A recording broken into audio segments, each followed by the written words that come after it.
Mm-hmm. Anyway, let me know when you want me to start reading my next story. Dude, I was trying so hard to find a story that, someone read years and years ago, and I found it. Yeah? I'm so happy. I'm so happy. I think I'll read it at the end. Okay. Or I'm gonna substitute it for reality is creepier than fiction because it's play. Okay. That one's play. Okay, I'm ready for your next story. Okay, so this one is called Our House is Breathing. Oh. House of Leaves type. Beat. So, I didn't skim through this one. I went to the comments and it says it's well written. So. Okay. Okay, that.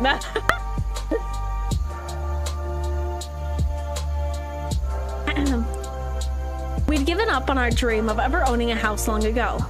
We've been priced out post-COVID, plain and simple.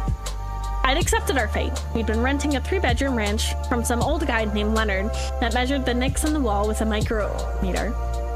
We'd keep forking over cash every month, year after year, always treading water in danger of drowning at any time. But then we found 27 Hillside Lane, and all of that changed. It was priced way below market value. I should have known that something was wrong with it. Water damage, fire damage, wasps in the walls, maybe even a ghost or two. The house passed inspection, and it was now or never. We bought the house. It was the biggest mistake of our lives. I first noticed it when I was cooking dinner on day. Hey, no ads! Sorry. Sorry about that. Sorry about that, guys. It was a little aggressive. It was a little aggressive. I first noticed it when I was cooking dinner on day 4 in the new house. As I lay breaded chicken into oil, cursing out my picky kids who would only eat the most time-intensive of meals, I felt a soft breeze on my arm. I dismissed it until I turned around and felt it a second time, across the middle of my back, like someone was reaching out and caressing me. Found my hands out and closed my eyes, focusing on the feeling, but there was no denying it. There was definitely a breeze. I checked the vent hood thing, something our previous kitchen didn't have. Something that was utterly perplexing to me. Eric, did you turn on the vent? I don't think so. Why? I felt a breeze. Couldn't be the heating system. It was an old house with baseboard heat and unit air conditioners, built around the 1930s. The real estate agent never told us the exact year, but the Trulia listing played that nasty tick where someone had entered the year as renovated as the year is built. Looks like it's off, Eric said, checking the hood. Do you feel it though? He's in front of me, concentrating. Yeah, I guess so, he said finally. And that was it then. We bought a drafty old house with shit insulation, of course. There had to be something wrong. We bought the house in September, when it was still warm. Now, well into October, we were getting those bone cold nights where the air just pulls the warmth out of your skin. We were going to be in for a terrible winter and terrible heating bills. If this was really how drafty the house was, except that the breeze didn't feel cold. It almost felt warm?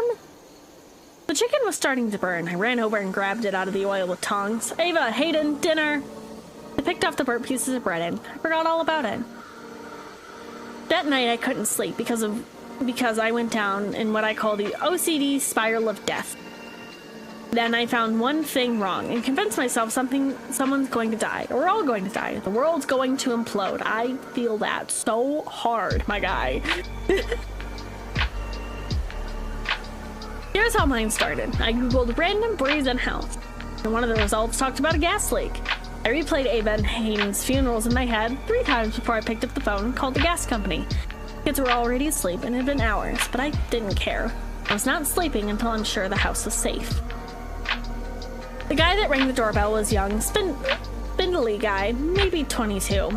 He wandered in carrying a heavy toolbox. Eric had already gone back to bed, thoroughly annoyed that I called anyone in the first place. You're overreacting. We're not going to die. Do it in the morning. Normally, I'd snap back at him, but in the interest of time, I simply ignored him. So where do you feel the wind? The young guy asked, getting set up. The kitchen. He pulled out some sort of meter. It let out a beep. He roamed around the room, then went upstairs and down, pulled out another meter and did the same. No gas leak, he told me. He set down the meter and pulled out his phone and shot off a text to someone. Hope he knows what he's talking about. But everything else looks normal, I pressed. Oh yeah. Your CO2 levels are a little high. How many people we got living here? 4. Really? Just 4? Any pets? No. I guess it's poor ventilation or something. Everything else is normal though. Radon, natural gas, VOCs. He started telling me how I could buy an air quality meter on Amazon, but I wasn't listening because I felt it again.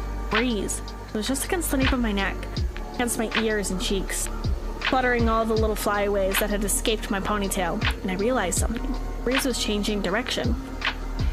Little hairs on the nape of my neck fluttered one way, then a few seconds later they fluttered the other way. Hell? Do you feel it right now? Breeze? Yeah. I do feel it, actually.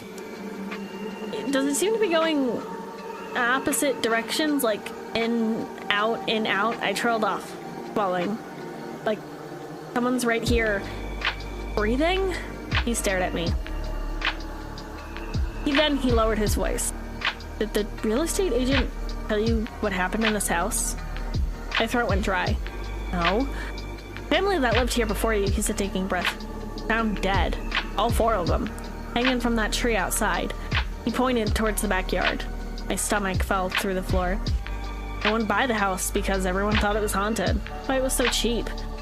I opened my mouth, but I couldn't say a word. I choked on air. And then the guy let out a wheezing laugh. I'm just playing with you.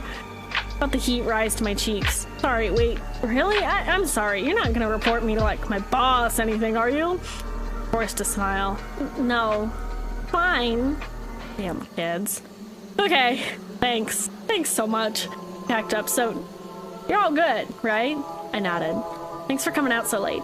He stepped out into the darkness, and I slammed the door. My whole body shaking. Breathing. Really what it felt like. I wasn't there all the time. Sometimes I couldn't feel it. Sometimes I could feel it.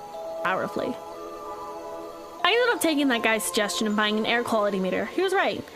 CO2 levels were really high. So I put in some windows to ventilate. Because it was a lot less disturbing when the windows were open. As it turned out, however, the breeze was far from the only thing wrong from this house.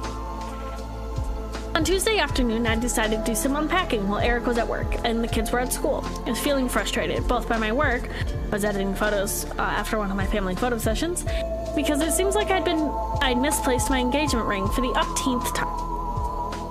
Besides, the house was really bothering me. Everything felt too blank, too sterile. It wasn't ours yet. Without the ceramic red chicken in the kitchen, or the collage of my family photos on the walls, or my photo of an autumn forest hanging in the foyer. So I got out the stud finder, some nails, and got to work. The stud finder was one of those magnetic ones that you could hang from a string to find the nails in the studs. So I'd be nailing into wood rather than the flimsy drywall. So there I stood, swinging the stud finder back and forth and one piece of the tie-dye yarn in front of the wall like some kind of weirdo.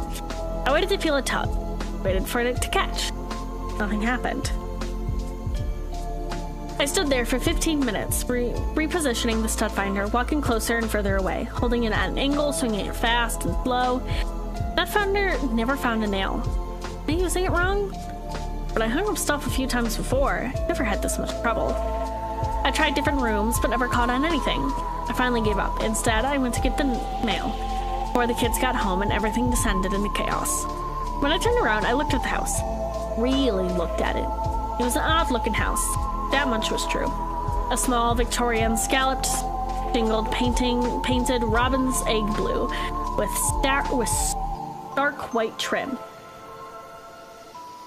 A porch with engraved support columns, bare except for the old rocking chair that previous owners had left, and a turret in the west corner with a little spire that poked into the deep blue September sky.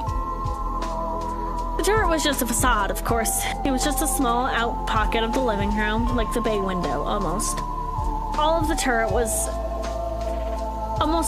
turret that extended taller than the height of the house was just part of the attic. People always picture some sort of medieval tower with spiraling stairs. I know I did, but that isn't true. Drink time.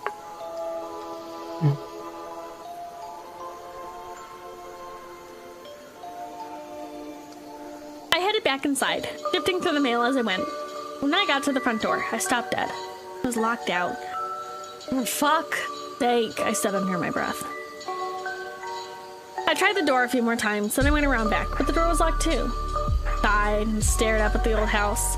I couldn't be home for a few hours, even if he could leave work early. I couldn't text him. I didn't have my phone. As I paced around the house a second time, I noticed one of the windows open in the living room. Of course, I'd left them open to ventilate. I started popping the screen out. The art sloped gently back, though, as the opening was actually a few feet higher than normal for a story window, which would make getting in a challenge. I set the screen against the side of the house and started to pull myself up, making a complete fool of myself. I hung on for dear life and scrambled to swing my leg over the windowsill. I slipped and fell into the soft, wet dirt. Pain shot up through my hands and knees. I slowly got up, and as I did, I realized there was blood on my hands. Cut them somehow when I fell. Defeated, I walked back to the front porch to collect my thoughts. On a whim, I tried to open the door one final time, my blood smearing over the brass doorknob. This time, it opened. Something wrong with this house. No. Oh no. Something wrong with this house. The kids had already gone to sleep. Tell Eric was annoyed. He was scowling at me over the John Grimish book, eyebrow raised. The door was locked, I swear. And then it was open. I explained everything in excruciating detail. From the breathing to the door to the lack of studs, how that factored into everything else, I don't know. I even told them how when I went to clean the doorknob, my blood had appeared to be gone. This didn't make any sense. So... tasty! Tasty! So, what are you trying to say? The house is haunted or something? I pressed my lips together. Maybe? He laughed. Okay. What? You don't believe me? I think maybe the stress of moving out is getting to you. He closed the book and set it down, looking more serious now. We run the ranch for almost 10 years. It's a big change. Everything is so new. It's not a great time to... I'm not having that great of a time with it either, to be honest. Really? Everything's in the wrong place all the time. I can't find anything, and it's always too warm in here. I get all sweaty at night, and well... His expression changed suddenly as he glanced at something behind me. What? Well, I guess I noticed something kind of weird too. My blood ran cold. What? Okay, so, look. Look at the door frame behind the closet, he said, up in the corner. I turned around and looked. The wood trim around the closet door that beveled and... I turned around and looked. The wood trim around the closet door was beveled and painted white, like molding or wainscoting. A little fancier than the room deserved, but I didn't notice anything off. I don't see anything. Look, there aren't any seams. I stepped over to the door. He was right. In the corner, you would expect to see a thin seam with a side trim at the top. There wasn't any. It looked like someone had carved the entire trim out of one piece of wood, which didn't even seem possible. The closet was about 7 feet tall and 3 feet wide, which would require a redwood, basically. Maybe it's just really good craftsmanship? Checked every window frame, every door frame. There's no seams anywhere in this house. Doesn't make any sense. No, doesn't. My heart began to pound. I felt uneasy, suddenly too hot. Obviously, haunted houses don't exist, he said quickly, as if my anxiety might pull him out of the depths of conspiracy theory he didn't want to follow. There is something a little off about the house. I'll give you that. I stared at the door frame, my heart pounding. Something was very wrong here. I woke up at the start. The bedside clock read 3:43 a.m. I rolled over, wrapping the blanket snugly around me, trying to fall back asleep. That's when I heard it. A heavy thump, coming right from above us. Every muscle in my body froze. I turned to Eric, shaking him. Did you hear that? I whispered. Hear what? Something in the attic. He muttered. something about squirrels and bats, how nothing to be afraid of. I shook him harder. Finally, he sat up, groaning. Okay, he said. I'll go check it out. I'll go check it out. I rocketed down the hallway to check on the kids as he pulled down the attic hatch. By the time I made it back, he was already halfway up, bare feet on the old, warped, fold-out stairs. "You see anything?" I called. "No." I watched him disappear into the attic, the shadows overtaking him, completely covering him, like the darkness wasn't just an absence of life, but a something, a presence. I held my breath, listening to his footsteps thump around me. Wait, what was that? My blood ran cold. Hang on. I shouldn't have gone up after him, but in the moment, the curiosity, the dread gripped me, and I catapulted myself up the stairs, phone poised to dial 911. Then I found Eric. He was standing on the far west side of the attic, the corner where the turret was. He was standing in the doorway of it, where the attic opted it out to the turret's final floor. His form blocked whatever he was looking at. "Eric? What is it?" For a moment, he said nothing, not even turning to look at me. "I don't know." He finally answered. "What do you mean, you don't know?" I walked towards him, my phone flashlight scanning over the unfinished space. Insulin hung out on the walls like tufts of cotton candy. Plywood creaked under my feet. I quickened my pace. And then I peeked around Eric's shoulder into the space. Lying on the floor was a twisted rope, wet with some kind of fluid. My eyes followed its shape, slumped over the corner. It looked roughly humanoid.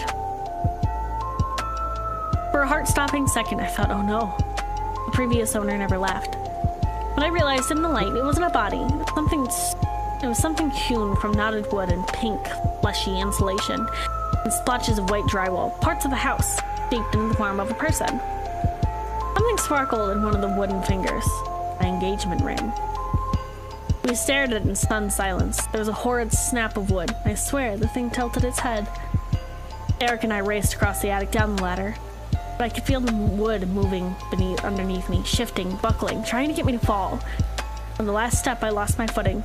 With a shriek, I careened backwards. Pain shot up my back. My head felt like it was being split open. I scrambled to my feet. Pain shot up my legs as I limped towards the kid rooms. Felt like I had sprained my ankle. I woke up. Eric woke the kids, and we scrambled out of the house in the driveway. We packed up the car. As we packed up the car, I could see movement in the attic, and a humanoid shape looked at us from the turret window.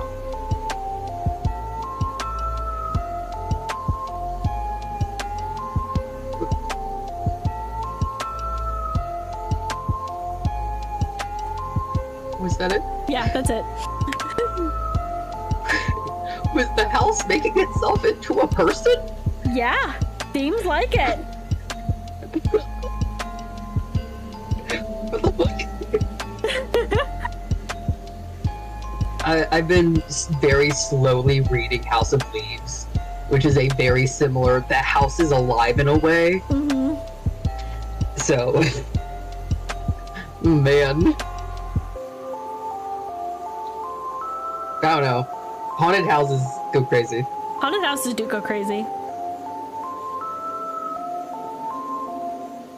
Monster House, but in reverse.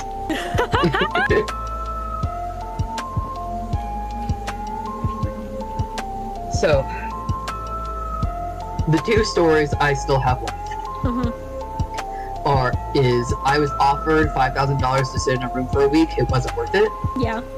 And the other one that I found was, so I thought I ate a spider in my sleep. For some reason, that reminds me of like this old horror book that I had. Spell George, yeah. So the premise of that one, if I'm remembering correctly, was this girl got bit by a spider, or at least she thought she did, and she was just kind of letting the bite be, but it kept getting worse and worse and worse. So she had like planned to go to a doctor. That's how you get necrosis. And the night before, she took a bath, and the thing popped, and like hundreds of spiders burst out from underneath her skin. Yep. Oh, it's so gross. Yep, similar vibe. no! That's why I was kind of saying I might save that one for last, because most people can't do spiders. I already got the shivers from it. Anyway, I'll do the silly $5,000 story. Yeah. For now. Alright. I was offered $5,000 to sit in a room for a week. It wasn't worth it. I was referred by my temp agency. I had no idea who I would be working for, or what the job would entail. I only knew that the pay was good. A week-long excursion at $725 a night. More than enough to pay off a couple credit card bills and a good chunk of next month's rent. For that price, I would have done almost anything. I only wish I knew at the time what I was getting myself into. When I arrived at the address, I was surprised. It was a large facility at the end of a dirt road in the woods, 2 towns over. A large sign outside said it's synthetic wood. It was a plain, white, 3-story building, void of any identifying markings. Its appearance gave me no clues to its purpose. Its location was even more baffling. Going off name alone, I had to assume it was some sort of biotech company. I was probably needed to clean up radioactive waste or something to that end. For what they were paying me, I would happily risk it all. Upon entering the building and meeting with the receptionist, I was directed to room 371 on the 2nd floor, where I'd wait up for Al, my new boss. It was your standard office setting, albeit a bit more quaint than usual. Red carpet, white walls, no windows, only 6 desks and 3 rows of 2, each with their own computer. At the back of the room was a large wall covered by a one-way mirror, an opening with either sides of it. Inside was a single chair, desk, and landline phone. Probably a place for supervisors to oversee productivity. Other than that, the room harbored no points of interest, unless you fancied the waste bin and a fern in the corner. An older gentleman opened the door to the room and came over to shake my hand, introducing himself as Al. He seemed to be in a rush, wasting no time in describing the task at hand. I was to stay in that room from 8 p.m. until 6 a.m. the following day, every night for a week. He left me his cell number and a laminated list of rules to be followed. He told me he could not overstate enough the importance of following each and every one, exactly as they were outlined. Once he was sure I understood the gravity of the situation, he left me to my first shift, closing the door behind me. That was it? Really? Just stay in the room for 10 hours and mute? I had no clue why I was paying over $5,000 to room sit, but I learned some time ago to never look a gift horse in the mouth. I simply sat down in the overseer's room with a smile on my face and went over the list of rules. There were 10 total, all of which left more than a little confused. Once 8 o'clock rolls around, rule number 1, once 8 o'clock rolls around, lock the door. Do not leave the room for any reason until 6. Plan your bathroom usage and meal periods accordingly. No food or drink items within. Rule number 2, do not use Hank's computer. That's the closest to the exit. No one is to ever touch it, under any circumstances. Not even Hank. Number 3, if the phone rings, answer it, but do not talk, no matter what the voice on the other end says. You are not to respond. Hang up after 2 minutes have passed. Number 4, do not let the janitor in. We don't help. Number 5, if anyone else comes through the door, let them in, but ignore them. Do not react whatsoever. When they leave, shut the door and lock it behind them. Number 6, if the waste bin changes locations, place it back in the corner as soon as you notice. Number 7, if I stop by, only let me in if I know the password. Number 8, at 9:30 precisely, set each of the computer's home screens to different URLs, except Hank's. Do not react to the images. Action only. Number 9, if you see Harvey, feed him one of the treats from Lisa's desks, the one opposite of Hank's. Number 10, if there's an emergency, call my cell, but not after 10:05 p.m. Below the last rule was a final sentence, scribbled over in laminate. No one has ever made it past night 3. Good luck. What is this, Five Nights at Freddy's? I was perplexed, wondering if for a moment if Al was a lunatic, and if that was the reason no one else had lasted. Is Perhaps that his quirks were too... Five Nights at Fredbear? I'm sorry. Perhaps his quirks were too much for the previous candidates and they backed out, fearing for their safety at the hands of his fragile mind. I would not be swayed so easily. Even if Al was crazy, I would happily take that money for what was shaping up to be a very simple job. At least that's what I thought. Day 1 was utterly boring. Nothing remarkable happened. Definitely not anything to the extent of what Al would have had me expect. At 9:30, I even changed the URLs on the computers, if for no other reason to feel somewhat useful. Then the next night, however, it was a little different. Day 2 started as it normally did. I settled in for another long night, making sure to eat and empty my bladder before locking myself in. At 9:45, I was just about to ready myself to change home screens when I saw it. The waste bin was right there at the top of the steps to the overseer's room. I certainly hadn't placed it there. I felt a small spike in my adrenaline before calming down with a smile. The waste bin, the list, it was all a joke at my expense. Al would be in the next room, anxiously waiting to see the look on my face. I raced out to the office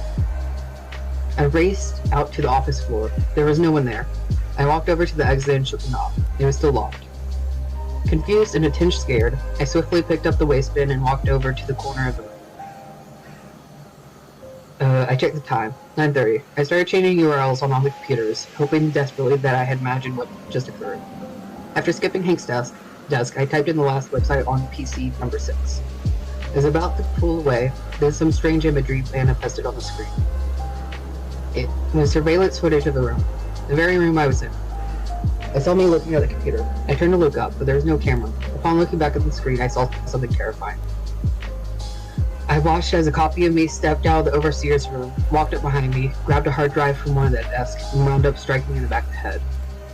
I quickly turned to shield myself, but there was no one there. I turned back and the screen changed, displaying the website I had entered as normal. I raced back to the overseer's room and sat down, a bit more frazzled.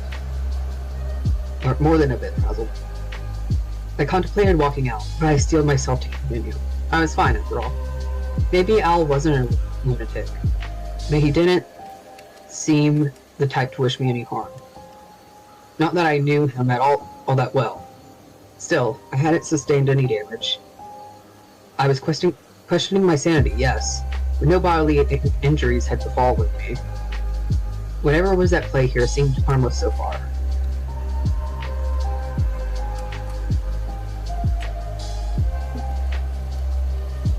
If I knock on my desk, I don't think it's going to actually pick up. Knock, knock. There was loud banging. Having just the most horrifying experience of my life, I nearly jumped out of my skin. A voice penetrated the door. "It's the janitor. I'm just here to clean up. Can you open the door?" I recalled rule number 4 and denied entry. "You did good not letting me. You followed the rule, so now you're fine. So as long as you follow the rules, you'll be safe. Simple as that. You see this through." Knock, knock. I jumped again. I really need to get in there and clean up. Open the door. I took a deep breath and peeled back my anxiety, successfully ignoring the janitor until he left. It was an accomplishment for me, and it actually felt pretty good. A challenge that I was able to rest. Though I remained on the edge of my seat, the next few hours were uneventful. I even dozed off for a moment at one point. It wasn't until 10:30 a.m. that my next challenge began. A multicolored cat jumped up on the desk in front, complete with beautiful splashes of black and orange. I was startled, but it seemed to be friendly, brushing up against my arm, and the name on its collar, Harvey. I knew what I had to do. I rummaged through Lisa's desk, found a jar of treats, and fed Harvey, to which he purred in delight. To my astonishment, he then charged at the door, phasing right through it. My mouth was agape in awe. Once my initial bewilderment dissipated, it was replaced with satisfaction over another small victory. As strange as it may sound, I was beginning to like the job. Ring ring. It was the landline. Remembering the rules, I removed it from the receiver and held it to my ear, making sure to keep it around the time. "Hey, it's Al. I'm going to be stopping by pretty soon to do some work. How's the job treating you so far?" I remained silent.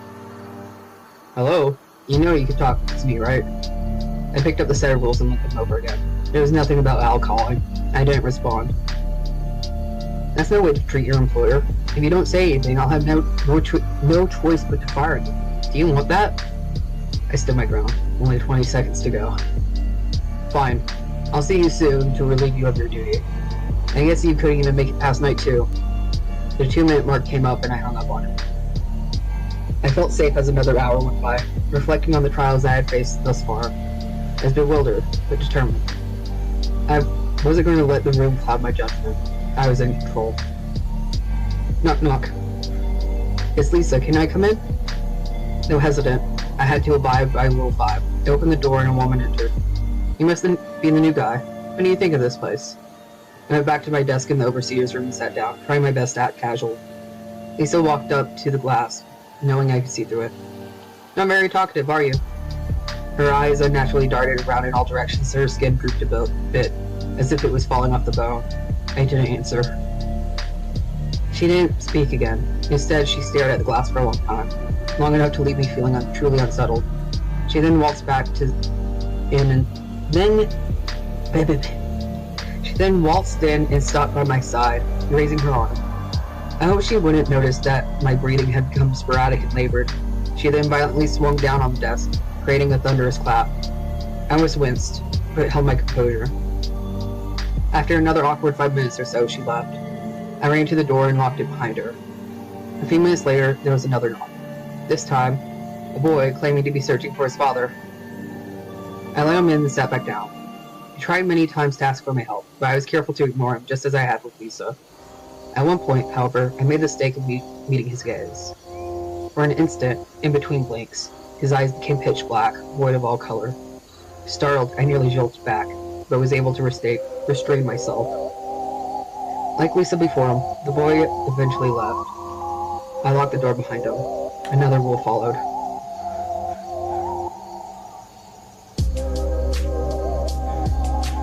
Water.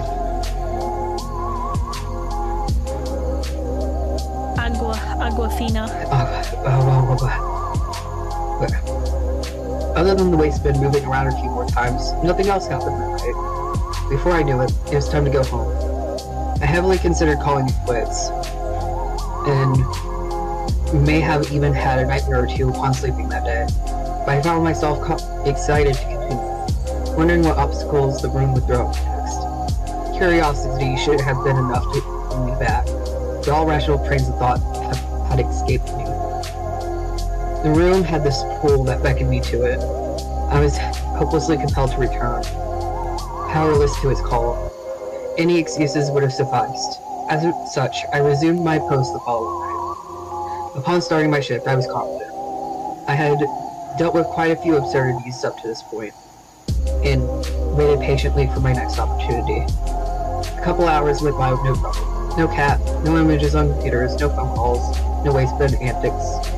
Boredom was beginning to set in when a loud knocking broke the silence. Knock knock. There was no voice. I yelled from the overseer's room. Who is it? I asked. There was a brief pause. It's me, Al. I picked up the list and reread rule number 7. What's the password? I heard him chuckle to myself. I never wrote down a password. He was right. There was no password written with the rule. It must have been him. I cautiously made my way to the door and opened it. Al was there to greet me with a smile. I sighed in relief. Let me guess. Scared of the things that go bump in the night? He laughed at my clear nervous disposition. You have no idea. He shut the door and set up some things at one of the computers. Say, why didn't you write down a password? I asked. He smiled again. It's a ploy. Anyone posing as me might try to come up with one, which would identify them as not me. Understand? I see. You're thinking. He returned to his work at the computer. I didn't bother. I just headed.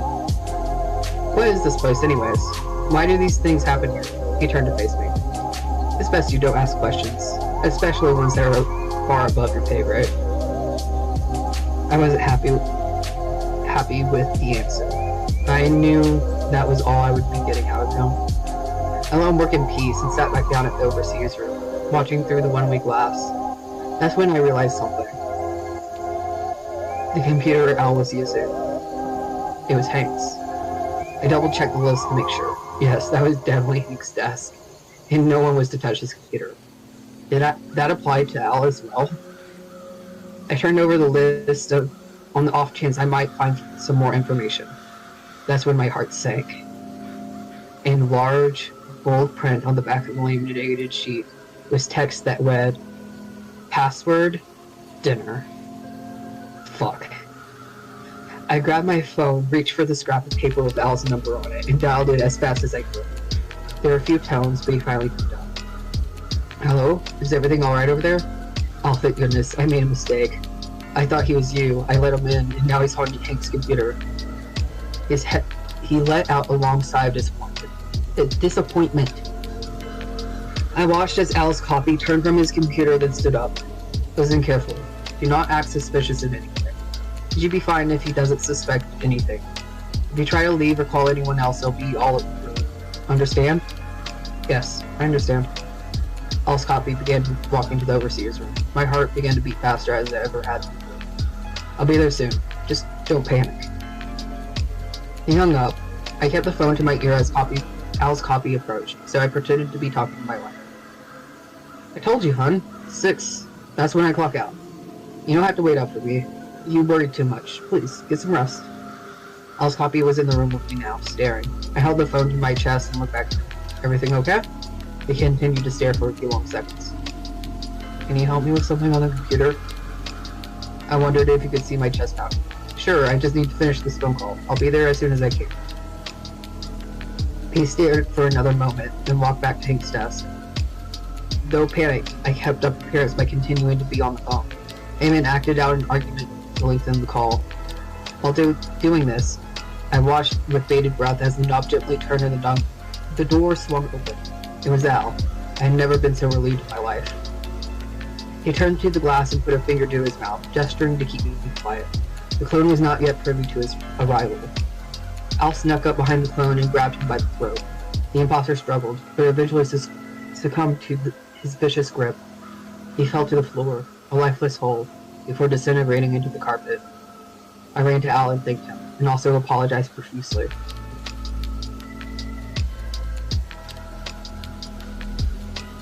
"No need to be sorry. This isn't the first thing to make it into the room, and I'm sure it won't be the last, either. I'm just glad you're okay." He smiled. "Speaking of which, mind shutting the door? Might want another one of me stopping by." "Of course." I walked over to the door and realized something. I had left it unlocked when the coffee came in. That's how Al was able to enter. Remembering the final rule, I slowly pulled out my phone and opened the call log. The most recent call connected at 10:18 p.m. 13 minutes past the deadline. I turned to see Al standing right behind me. "Al, what's the password?" He grinned.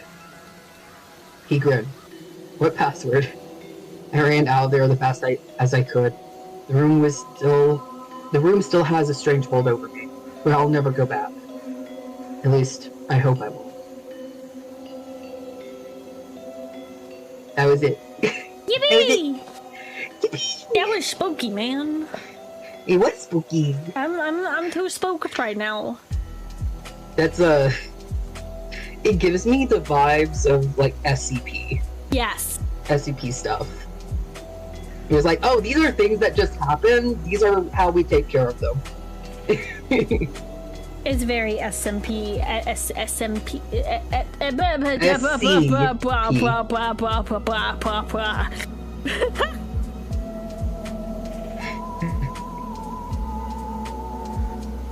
Too many unanswered questions?